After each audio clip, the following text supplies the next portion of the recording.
Assalomu alaykum hurmatli obunachilarimiz. Mana bugun biz Toshkentga Leylaxonda fermasiga keldik. Assalomu alaykum. Assalomu alaykum va rahmatullohi va barakatuh. Nodirbek Borrahimov kanal a'zolari, podpischiklari, mehmonlari kanali. Shu kelibsizlar bizning kichkinagina fermamizga. Bizning fermamiz go'sht yo'nalishida. Ko'pchilik o'zi quyonchilikka qiziqadigan odamlar biladi. Men go'sht yo'nalishini boqaman, ya'ni italyanskiy hikol. Mana ko'rib turganingizdek, mana shu hikol 4,5-5,5 kilo atrofida bo'ladi, рабочий вес. Bugun mana mehmonga kelibdilar, Nodir akam. Qadrdonim bo'ladi, necha yildan beri bordi, keldi qilamiz. Oilaviy kelib ozgina video qilaylik, o'zimizni podpischiklarimga ham bir ko'rsating, quyonni go'sht yo'nalishini deb iltimos qiluvdilar. Ozgina sizlarga tushuntirish olib boramiz bugun. Xo'p, italyanskiy hikol 2016-yilda O'zbekistonga kirdi.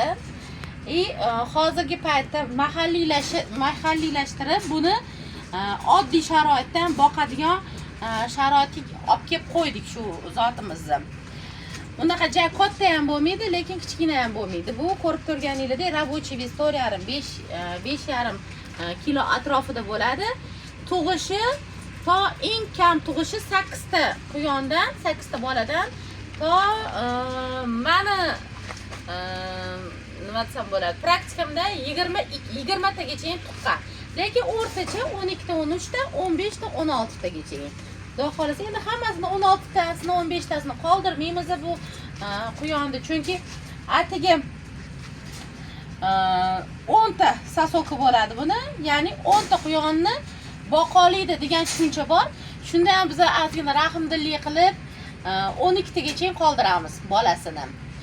Boqsa boqib ketdi, boqmasa endi Allohdan. Ozgina bar bizni banda bo'lib turib rahmdillik qilamiz. Xo'p, 3 oyda уже 1,5 kilo go'sht beradi bu zot.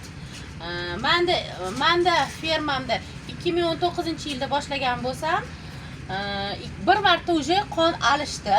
Ya'ni Rossiyadan olib keldik, Haykal fermadan Rossiyadan olib kelganimizda, ya'ni bu yerda endi ham italyanskiy liniya, ham rossiyskiy liniya menda. Уже mana 3 yil bo'lyapti, hali qon almashtirmadim, lekin yaqinda yangilik qilyapman. Yana bitta zotni alishtirib, yengillashtirib 10 ta quyon olib keltiryapmiz. Hozircha meni fermamda 300 ta ona quyon bo'lsa, 10 ta quyonni, 10 ta erkakni bizga dastatishni bo'lyapti, yetarli. Shuning uchun ko'ringlar, bu quyon biz faqat biznesga maslahat qilmaymiz. Har bitta oila o'zini tomorqasida 5 ta ona quyonni boqib qo'yib, o'zini go'sht bilan ta'minlash maqsadida ko'rsatyapmiz, tanishtiryapmiz. O'shaning uchun bu zotga hali go'sht yo'nalishida yetadigan zot men topmadim. Men praktikamda bo'lmadi. Biz ham boqdik. Kaliforniya ham boqdik, Burgundiya ham boqdik, boshqa quyonlarni ham boqdik. Nimaki zotlar kirgan bo'lsa, biz boqib ko'rganmiz fermamizda. Mana shu 7 yil ichida bu zotdan yaxshisini topa olmadim. Bu maqtash emas, boshqa emas. Endi biz o'zimiz tajribamizda kelib chiqib gapirilayotgan fakt.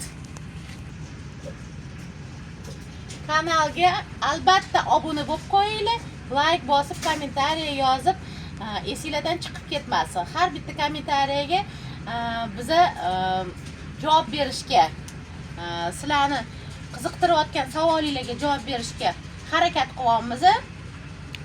Xush kelibsizlar yon fermamizga. Rahmat sizga ham, Alloh rozi bo'lsin. Fermalaringizga baraka bersin ilohim. Kelib turinglar. Inshaalloh.